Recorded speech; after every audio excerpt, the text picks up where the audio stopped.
Malawi and the chairperson of SADC, Your Majesty Kim Swati III, the King of the Kingdom of Eswatini, Your Excellency Felix Antoine Tshisekedi Chilombo, President of the Democratic Republic of Congo and the incoming chairperson of SADC, Your Excellency Felipe Jacinto Nyusi, President of the Republic of Mozambique and the outgoing chairperson of SADC, Your Excellency Matamela Cyril Ramaphosa, President of the Republic of South Africa and chairperson of the SADC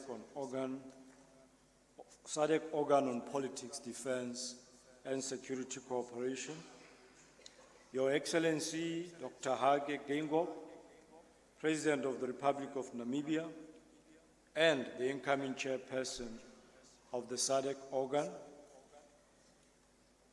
humbly Your Excellencies, heads of state and government, and those representatives of other heads of government and state, Honorable Didier Mazenga Mukanzu, Minister of Regional Integration and Francophonie of the Democratic Republic of Congo, and the chairperson of SADC Council of Ministers, all honorable ministers from the SADC member states, Your Excellencies, heads of regional and international organizations, Your Excellencies, ambassadors, high commissioners, and members of the diplomatic corps, officials from SADC member states, the government and the people of the Democratic Republic of Congo for accepting to host this second summit of SADC and to take over the chairship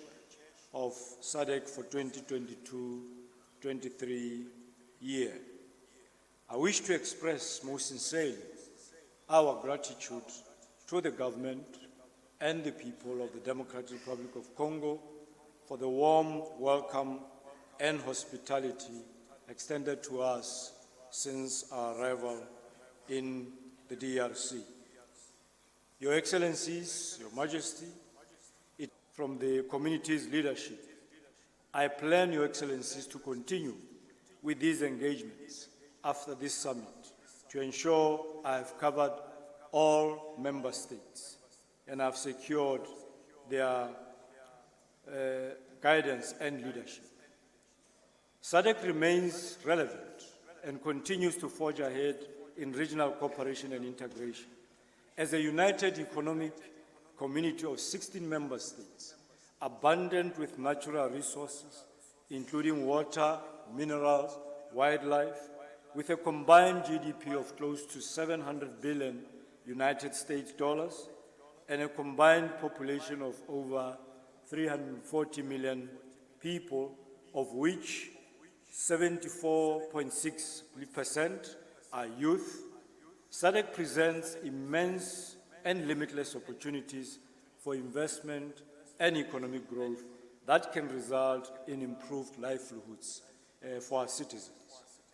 The region has achieved several milestones since its inception, as attested to by the adoption of several protocols and the number on unlocking the bottlenecks which are slowing down regional integration, industrialization, and access to several markets within the region. It is now time to cooperate and have harmonized laws, standardized procedures to foster regional cooperation and integration and socio-economic development. It is now time to work together in true partnership to develop this region. Notable progress has been made in creating a conducive macroeconomic environment, which is critical for ease of doing business and attracting investment by the private sector. However, more effort is required to ensure that our economies converge, especially around incomes, in order to avoid socio-economic challenges that the region is faced with. With regards to peace and security, the region remains relatively peaceful Peace is critical for regional integration, and it is encouraging that the region continues to jealously guard the recorded gains for sustenance of peace and security. Your Excellencies, Your Majesty, gender-based violence continues to adversely impact on socio-economic development of our region. Of the total number of reported GBV cases in the SADC region, 71% affect females and 23% affect males, confirming that violence against women and girls is the most common and still a major challenge in the SADC region. More concerted efforts are required to get rid of this malice. In the area of food security and nutrition, the number of food insecure population in the SADC region has increased by 7.5% in the past year and by 34.9% over the past 5 years. There is need to keep trade open and prioritize intra-SADC trade to ensure that food is quickly and easily moved from surplus countries to those with deficits. With regards to social and human capital development, Member States have focused on COVID-19 vaccination rollout as the major preoccupation to combat the pandemic.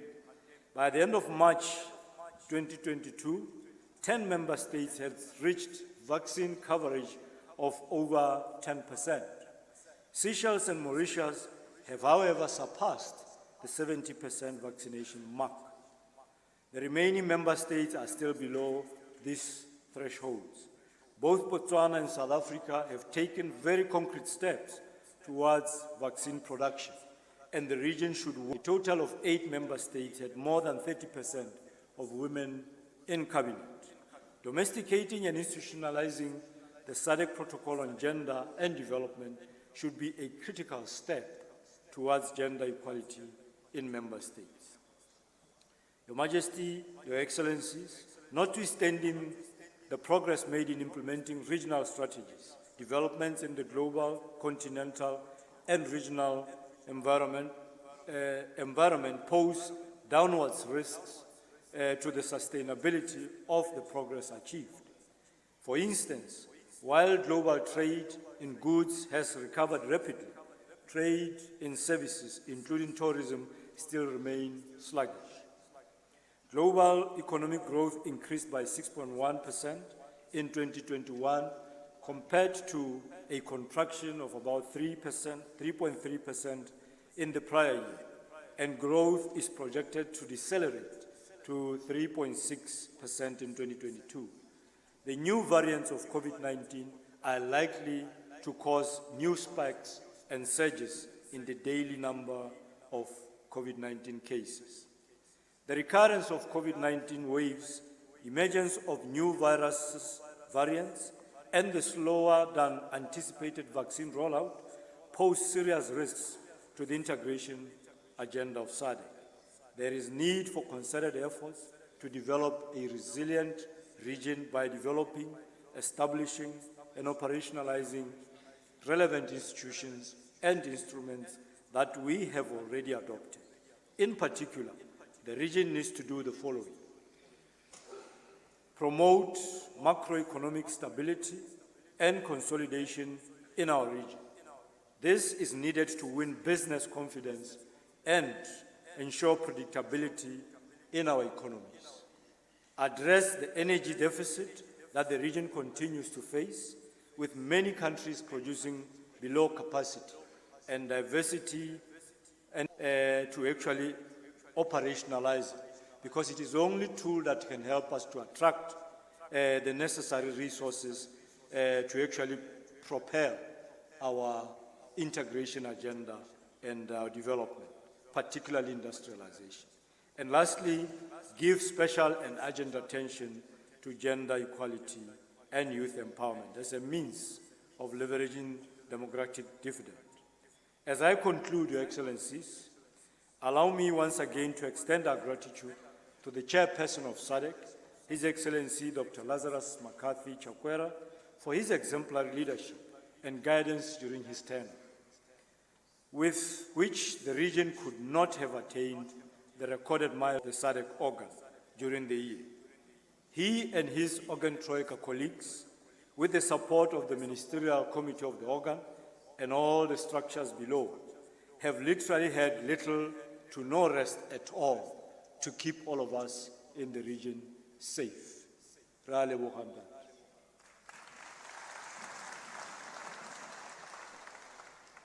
Let me also thank my colleagues, the SADC Deputy Executive Secretaries, and all the staff of the Secretariat for the support and hard work that enabled me as the new Executive Secretary not only to learn very fast and discharge my duties, but also the delivery of the Secretariat itself, delivering its mandate during the year. We couldn't have achieved this progress that we have made thus far without this highly committed and professional team. Allow me to also express gratitude to Honorable Didier Mazenga Mukanzu, the Minister of Regional Integration and Francophonie of the Democratic Republic of Congo, for the dedication and support that enabled the successful preparations for this summit and all preceding meetings and associated events. We were able to deliver the summit as committed partners, and I trust, Honorable Minister, Your Excellencies, Your Majesty, for your kind attention. Merci beaucoup, muito obrigado, asante sana, zikomo. Thank you.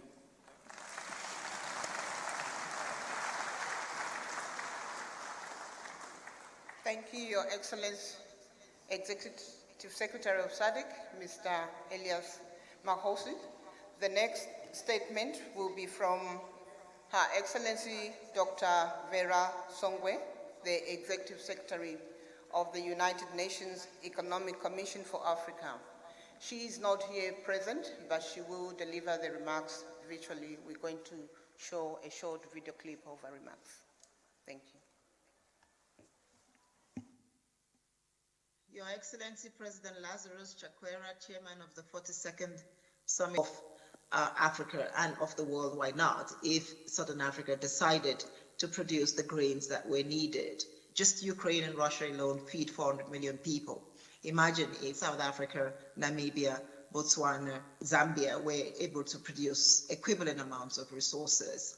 The Southern African region's growth remains subdued because of the crisis. However, this could be an opportunity for the Southern African region, with Mozambique producing gas, which will be able to power our fertilizer sector, with Southern Africa, South Africa, Namibia, Zambia producing the wheat and the corn that we needed. On the financing side, if Africa were to integrate global markets and get into a spirit of friendshoring, as we see in the United States and many of the developed countries, we could see how Africa could begin to increase its GDP. In particular, as we look at Africa getting into the climate change play, we see that Southern Africa, DRC, Zambia, could get into the battery precursor business. The Economic Commission for Africa has been working with DRC and Zambia to see how we build this segment of the market.